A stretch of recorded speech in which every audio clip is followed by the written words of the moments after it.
File ನೋಡ್ತಾ ಇದ್ದೀನಿ, ಹುಣಸೂರು ಅವರು ಡೈಲಾಗ್ ಹೇಳ್ತಾ ಇದ್ದಾರೆ 8-10 ಲೈನ್ ಇದ್ದಿದ್ದು ಹೇಳ್ತಾನೆ ಇದ್ದಾರೆ ಅವರು. ಆಮೇಲೆ ಇದ್ದವರು ಅಲ್ಲಿದ್ದವರು ಅವರೇನೆ ಕಟ್ ಹೇಳೋ ಅಂತ ಹೇಳಿದ್ರು. ನಾನು ಹೇಳಿದೆ, ಎಲ್ಲಿ ನೀವು ಬರ್ದಿರೋ ಫೈಲಲ್ಲಿ ಬರ್ದಿರೋ ಡೈಲಾಗ್ ಯಾವುದು ಹೇಳೇ ಇಲ್ವಲ್ಲ ನೀವು ಅಂತ. ಹೇಳಿದ್ನಲ್ಲೋ ಅಂತ. ಇಲ್ಲ ನೀವು ಅದು ಹೇಳಿಲ್ಲ, ಬೇರೆ ಥರ ಹೇಳ್ಬಿಟ್ರಿ ಅಂದರೆ. ಬೇರೆ ಥರ ಹೇಳಿದ್ರು ವಿಷಯ ಎಲ್ಲ ಒಂದೇ ಅಲ್ವೇನೋ ಅಂದರು.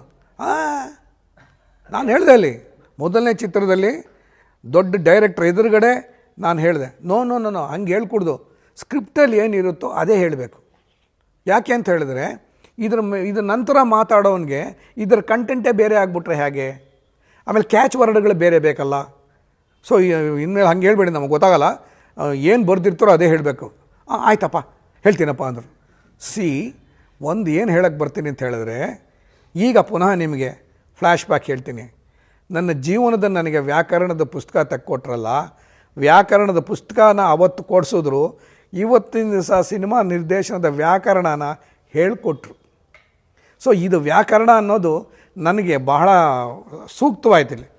ಇಲ್ಲಿಂದ ನಾನು ಆ ಸಿನಿಮಾದಲ್ಲಿ ಏನು ಅಂತ ಗೊತ್ತಿಲ್ಲದೆ ಇದ್ದವನು ಸ್ವಲ್ಪವಾಗಿ ನೋಡಿ ಕಲ್ತ್ಕೊಳ್ಳೋಕೆ ಶುರು ಮಾಡಿದೆ. ಇದ್ರ ಮಧ್ಯದಲ್ಲಿ ನಮಗೇನು ಕೆಲಸ ಅಂತ ಹೇಳಿದ್ರೆ, ಅವತ್ತಿನ ದಿವಸ ಈ ನೆಲಗಳೆಲ್ಲ ಹೇಗಿರುತ್ತೆ ಅಂತ ನೀವು ನೋಡಿರ್ಬೋದು. ಹಿಂದಿನ ಕಾಲ ಚಿತ್ರಗಳು ಒಂದು ರತ್ನ ಕಂಬಳಿ ಹಾಕ್ದಂಗೆ ಇರುತ್ತೆ, ಪ್ರಿಂಟೆಡ್ ಡಿಸೈನ್ಗಳಿರುತ್ತೆ. ಅದಕ್ಕೆ ಲಿನೋಲಿಯಮ್ ಅಂತ ಅಂತಾರೆ. ಲಿನೋಲಿಯಮ್ ಅದು ಹೆಚ್ಚು ಕಮ್ಮಿ ಒಂದು 8-10 ಅಡಿಯಿಂದ ಒಂದು 25 ಅಡಿ ಉದ್ದ ಇರುತ್ತೆ. ಸೊ ಹಾಲ್ಗೆ ಒಂದು 3-4 ಹಾಕ್ಬಿಟ್ರೆ ಉದ್ದಗಲಕ್ಕೆ ಅದೇ ಇರುತ್ತೆ. ಇದು ನಡೆದು ಎಲ್ಲನೂ ಫುಟ್ ಪ್ರಿಂಟ್ ಆಗಿಬಿಡುತ್ತೆ, ಹೆಜ್ಜೆಗಳೆಲ್ಲ ಬಂದ್ಬಿಟ್ಟಿರುತ್ತೆ. ನೀವು ಅಲ್ಲಿ ಕ್ಯಾಮ್ರಾ ಇಟ್ಟರೆ ಅಲ್ಲಿ ಕಾಣಿಸೋದು ರತ್ನ ಕಂಬಳಿ ಅಲ್ಲ, ಬರೀ ಹೆಜ್ಜೆ ಗುರುತುಗಳೇ ಓಡೋಗ್ಬಿಟ್ರೆ. ಸೊ ಇನ್ನೇನು ಟೈಕ್ ಆಗುತ್ತೆ ಅನ್ನುವಾಗ ನಾವುಗಳು ಅದನ್ನು ಒರೆಸ್ತಾ ಇದ್ವು. ಡೈರೆಕ್ಷನ್ ಡಿಪಾರ್ಟ್ಮೆಂಟ್ ನಾನು ಮಾಡ್ತಾ ಇದ್ದದ್ದು. ಜಾಸ್ತಿ ಇಟ್ಕೋತಾ ಇರಲಿಲ್ಲ ನಾವು. ಒಬ್ಬನೇ ಇಟ್ಕೊಂಡ್ರು ಕೂಡ ಅವನಷ್ಟು ಉದ್ದ ಹಿಂಗೆ ಕ್ಲೀನ್ ಮಾಡ್ತಾ ಇರ್ತಾನೆ. ಅವನು ಸ್ವಲ್ಪ ದಿವಸ ಮಾಡವ, ಇಲ್ಲಾಂದರೆ ನಾನು ಎಷ್ಟೋ ಸತಿ ಉಜ್ಕೊಂಬಂದಿದ್ದೀನಿ ನಾನು. ಅದಕ್ಕೆ ಒಂದು ಸ್ವಲ್ಪ ಕೊಬ್ಬರಿ ಎಣ್ಣೆ, ಒಂದು ಸ್ವಲ್ಪ ಏನೇನೋ ಹಾಕಿ ಅದನ್ನು ಕ್ಲೀನ್ ಮಾಡಿ ಅಲ್ಲಿ ನಿಂತ್ಕೊಂಡ್ರೆ ಫಳ ಹೊಡಿಬೇಕು. ಹಂಗೆ ಇವತ್ತು ಕೆಲವು ಚಿತ್ರಗಳಲ್ಲಿ ಕಾಣಿಸ್ಬೋದು ನಿಮಗೆ. ಜೈಪುರಲ್ಲಿ ಹೆಂಗೆ ಟೈಲ್ಸ್ ಇರುತ್ತೋ ಆ ಥರ ಎಲ್ಲ ಅವತ್ತಿನ ದಿವಸ ಇರ್ತಿತ್ತು.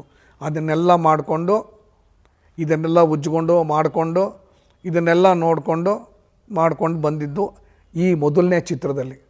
ಹಂತವಾಗಿ ಎಡಿಟಿಂಗ್ ಅಂದ್ರೇನು, ಅದಂದ್ರೇನು, ಇದಂದ್ರೇನು ಅನ್ನೋದೆಲ್ಲ ಕಲ್ತ್ಕೊಂಡಿದ್ದೇನೆ. ಈ ಚಿತ್ರದಲ್ಲಿ ಏನೋ ಒಂದು ಚೂರು ಕಲ್ತ್ಕೊಂಡೆ, ಪೂರ್ತಿ ಕಲ್ತ್ಕೊಂಡೆ ಅಂತ ಹೇಳಿ ದೊಡ್ಡ ಮುಟ್ಟಾಳ್ತನ. ನಾವು